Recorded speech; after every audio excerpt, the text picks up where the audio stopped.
PhD की छात्रा हैं और हमारे समाज में समर्पित हैं, तो उनके लिए जोरदार तालियों से स्वागत कीजिए मीनाक्षी जी।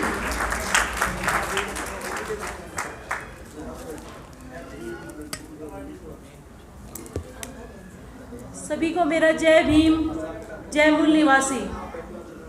एक बार मेरे साथ सभी जय भीम का नारा उद्घोष करेंगे। जय भीम, जय भीम, जय भीम, जय भीम। जैसा कि इन्होंने मेरा परिचय दिया है, मेरा नाम मीनाक्षी है और मैं पीएचडी कर रही हूँ। फिलहाल मैं सीनियर रिसर्च फेलो हूँ एमडीयू रोहतक से। बीएसएनएस में जुड़ने से पहले मैं सिर्फ एमबीए ही कर चुकी थी, लेकिन बीएसएनएस की बदौलत ही आज मैं पीएचडी की छात्रा हूँ। वीर सिंह बहुत जी के कैडर से ही एक दूसरी लड़की निकल कर आई है जिसका नाम प्रिया है, जिसके बारे में आपने पहले भी सुना होगा। उसने अभी भुवनेश्वर में ज्वाइनिंग की है। वो ये सब जितना भी क्रेडिट है वो वीर सिंह सर को जाता है, क्योंकि इन्होंने हमें कैडराइज किया, जिसकी बदौलत आज हम वहाँ भीड़ से निकलकर आपके सामने खड़े हैं। क्योंकि हमारे अंदर, सबके अंदर शिक्षा है, हमारे अंदर शक्ति है, लेकिन हमारे पास डायरेक्शन नहीं है। एक डायरेक्शन लेस जो जीवन है वो पशु भी जीते हैं, क्योंकि पशु के पास भी अपनी शक्ति होती है। आप शेर को देखो, चीता को देखो, सबके पास शक्ति है, लेकिन डायरेक्शन नहीं है। संगठन क्या काम करता है कि शक्ति को केंद्रित करके आपको एक रास्ता देता है कि आपको किस डायरेक्शन में जाना है। मेरे साथ भी कुछ गलतियाँ ऐसी ही हुई, क्योंकि मैं एक सामान्य परिवार से आती हूँ।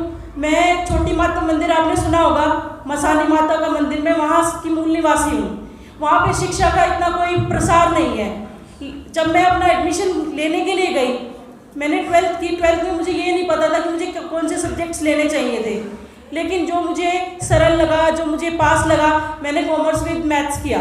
उसके बाद जब मुझे कॉलेज में एडमिशन के लिए जाना पड़ा, तब मेरे पास कोई ऐसा महानुभाव नहीं था जो मुझे ये बता सके कि मुझे किस डायरेक्शन में जाना चाहिए।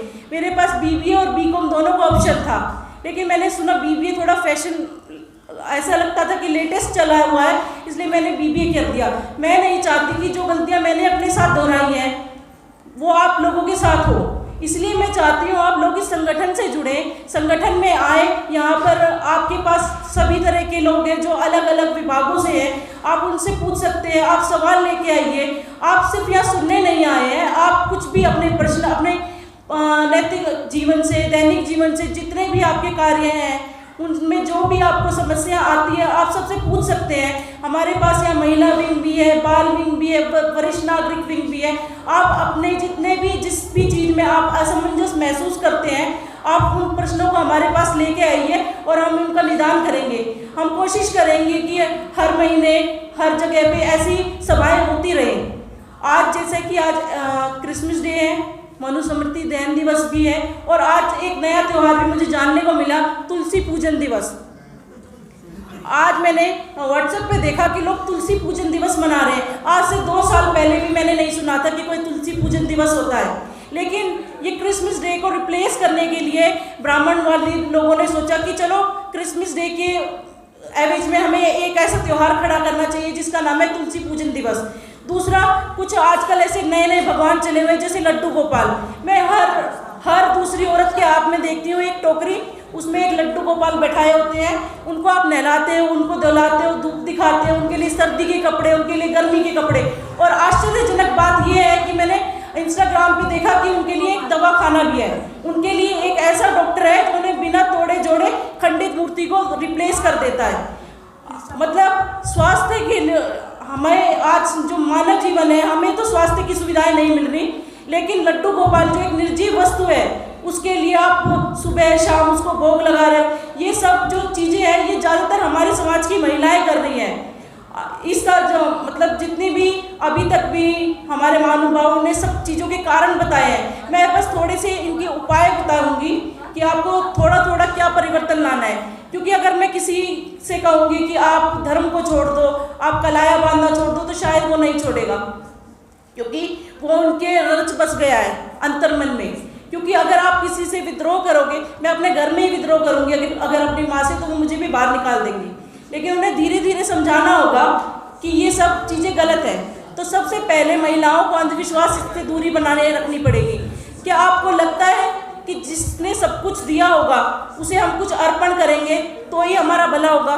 जैसे कि बलि पूजा, मैंने ये सुना कि हमने काली माता की वो भेंट नहीं दी थी तो आज मेरा बच्चा बीमार हो गया है। आज हमने ज्योतिराम बाबा का हुक्का नहीं लगाया था तो आज हमारे साथ ये हो गया है। आपको क्या लगता है कि जो अगर जिसने रचयिता है, अगर किसी ने मतलब सोकोल जो भी है, जिसने भी ये समाज रचा होगा, जिसने भी ये विश्व रचा होगा, अगर वो सब कुछ देने वाला है तो वो क्या हमसे मांगेगा?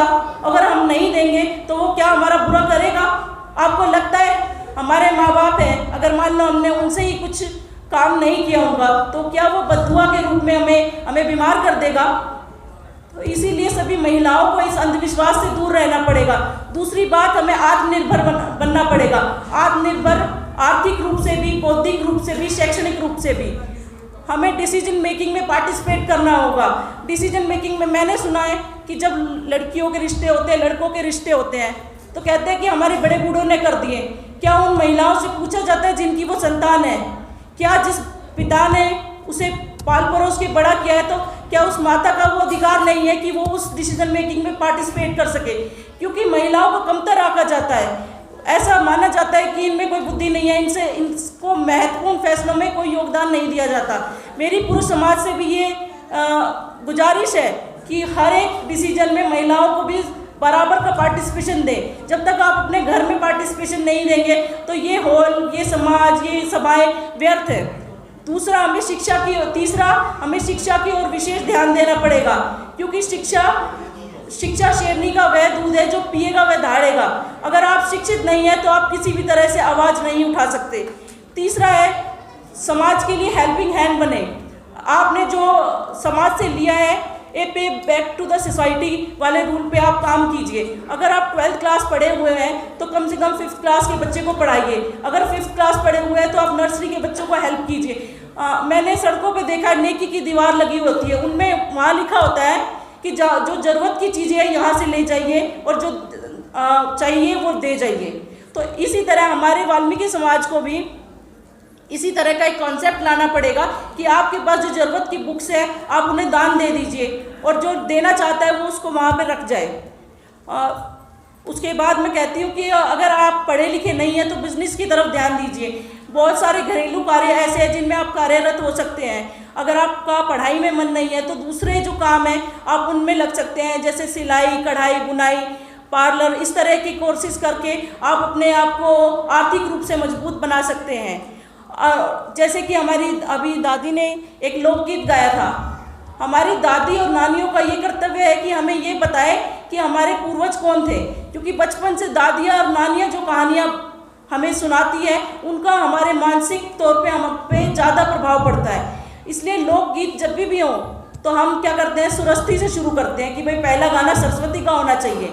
जब हम 5 गाने भगवान के गा सकते हैं तो उनमें एक जो गाना है वो भीम का नहीं गा सकते क्या? क्योंकि परंपरा कैसे बनती है, आप धीरे धीरे किसी चीज़ को प्रैक्टिस में लाते हैं तो वो परंपरा बनती है। तो इसी तरह मैं कहती हूँ कि आप धीरे धीरे अपने बच्चों को अपने महापुरुषों की कहानी सुनाइए। उसके बाद आप सेविंग करिए, क्योंकि पुरुष कमा तो लेता है लेकिन वो उसे जोड़ नहीं सकता, क्योंकि जोड़ने की जो क्षमता है वो स्त्रियों में ही है।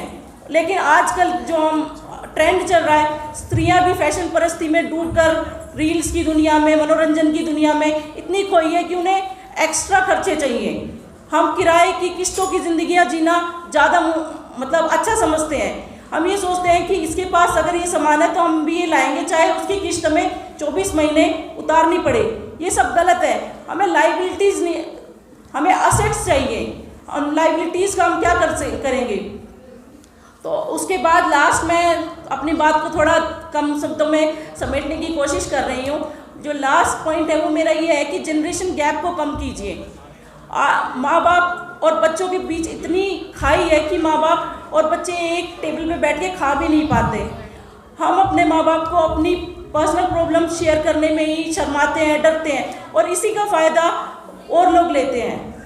हम अपने बच्चों को डांट डपट के रखते हैं। हम सोचते हैं कि हम उनका अच्छा कर रहे हैं, लेकिन उसके बदले वो हमसे इतना दूर होते जा रहे हैं कि वो हमसे किसी भी बात को शेयर नहीं करते, और इसीलिए वो नशे की दुनिया में और दुनिया में डूबते ही चले जाते हैं। इसलिए माँ बाप को होना चाहिए कि वो उनके एक अच्छे दोस्त की तरह काम करें। अपने बच्चों को समझाइए कि कौन गलत है कौन सही है, किस तरह से हम किस लोगों से बच सकते हैं। और अगर आपका बच्चा कोई गलती करे तो उसमें इतनी हिम्मत होनी चाहिए कि वो अपने माँ बाप से आके कह पाए, और आपका भी रुझान उनके लिए पॉजिटिव होना चाहिए कि कोई बात नहीं, हम तुम्हें समझाएंगे। क्योंकि अगर वो इन चीज़ों के लिए आपके पास नहीं आए और किसी और के पास गए तो उनका मार्गदर्शन होना नामुमकिन है, उनका भटकना ही निश्चित हो जाएगा।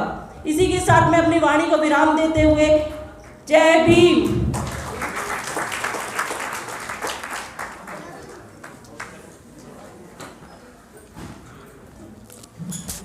बहुत बहुत धन्यवाद मीनाक्षी जी।